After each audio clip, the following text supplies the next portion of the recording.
That's an illegal left, by the way.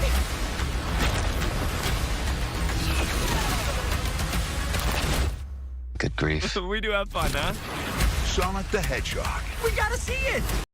What's up, everybody? It's your boy Wes Grant. You're watching Sub Urban Nerd. This is the channel where I give my nerd views on today's nerd news. I also do movie reviews, and today's movie I'm going to be reviewing is Sonic the Hedgehog. Yeah, sorry that I look the way I'm looking. Just for some reason the heat's not working, and I've got this cold, so I gotta stay bundled up. But that aside, I did still drudge it out to go see Sonic the Hedgehog. And if you haven't seen my reviews, usually I get, I tell you kind of what the story's about.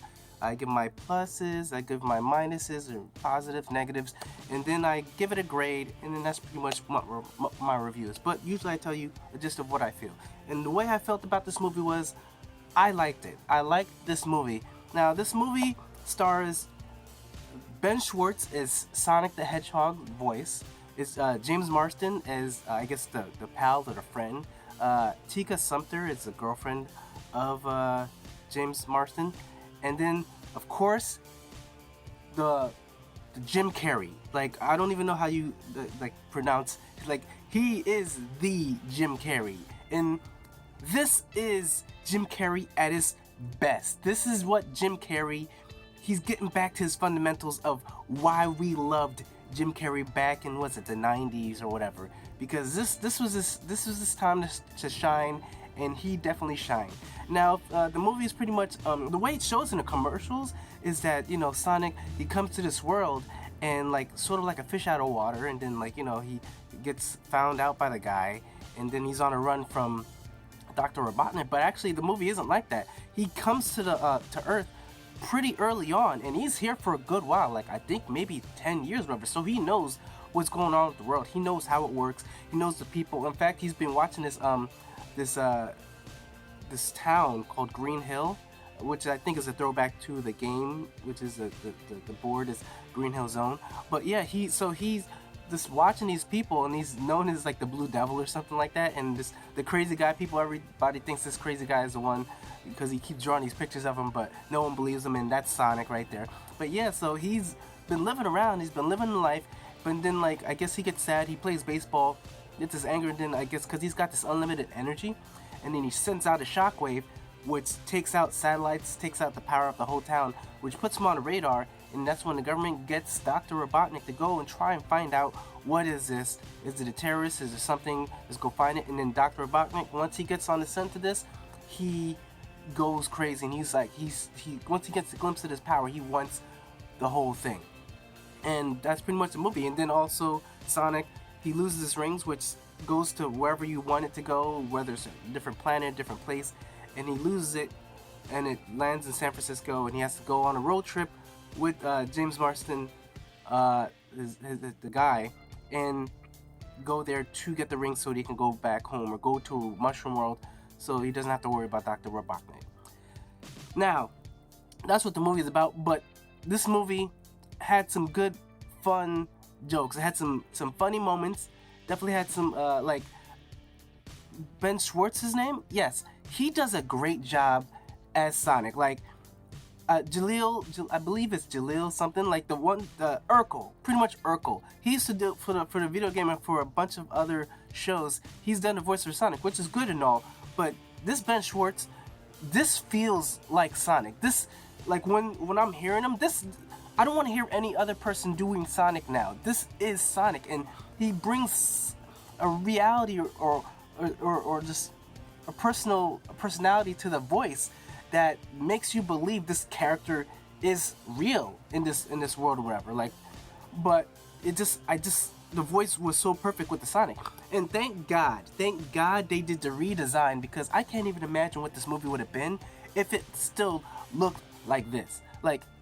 I couldn't see it. I couldn't figure out how that would have worked if it still looked like that. So I'm glad they changed it. I'm glad they listened to the outrage of the internet. Usually you don't listen to them, but it was just look at the comparison.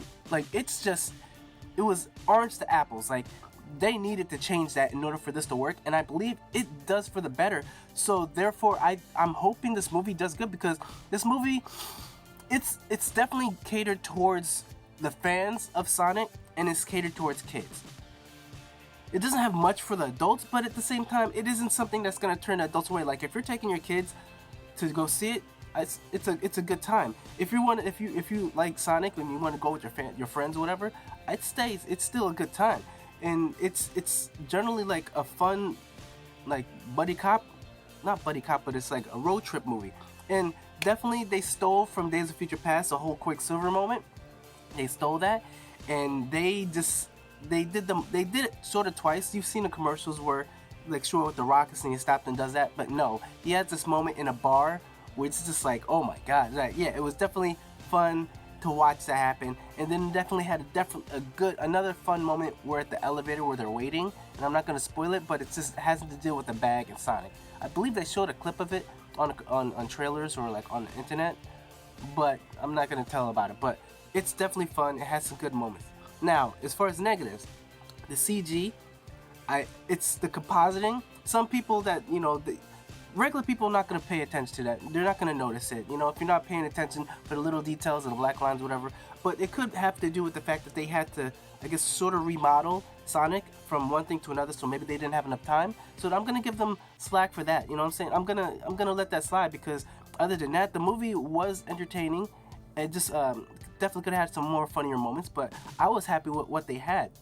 So as far as negatives, I didn't have that many negatives, because Jim Carrey stand out. Like his wackiness, zaniness, it worked perfectly with this whole Sonic thing. And like the wife, I liked her a lot, and she's been in other movies right along. She's beautiful. Like I'm looking at her face like, man, she is a gorgeous woman. But James Marsden, Cyclops, like, I mean, where has he been? Like, I haven't seen him on anything. So, I mean, if the Sonic movie is what gets you back on the map to start doing more movies so we can see you more, like, I'm all for it, because I had a good time watching this thing. I didn't have that many negatives. There was a lot of kids in this thing, so this is definitely for the kids, but it's for the adults too. So, if I had to give a grade for this movie, I'd give this movie a B+, because it was entertaining. Sonic had this like the attitude that Ben Schwartz, he had that fine tune between, because in the Sonic game he's always wagging his finger, and he's got that attitude because that's what he was made to. There was Mario, and he's supposed to be a competitor, the new edgy attitude, that's what he was supposed to be. But Ben Schwartz, he does this where he's like a teenager, and he's very open, like very energetic. He's trying to see the new world or whatever. He has this bucket list trying to do it, but at the same time, he's still like appreciative of all the things he has. And this movie definitely had some emotional moments. Like, I don't know if it was because I was sick that I was, getting teared up and some things like that. But I don't know. Maybe it was just me. Maybe because I'm sick, tear ducts or getting more. But there were definitely some good emotional moments in this movie. So I would definitely say, like, it's not just a little funny, ha ha ha, for little kids. It definitely has some good emotional moments. But like I said, could be because I'm sick, tear ducts, that I was getting a little bit more emotional than normal. But other than that, like I said, B+ is a good grade for it. I say check it, watch it with your friends, go with your family. It's overall a good time. So thank you for watching this review. If you like to comment, just comment down below. Tell me what you thought about this movie. If anything, remember to subscribe. Check out my last movie review. Check out my playlist movie reviews. Remember, I'm Wiz Grant. You've been watching Sup Urban Nerd. You've just been nerdified. Catch you guys on the next review.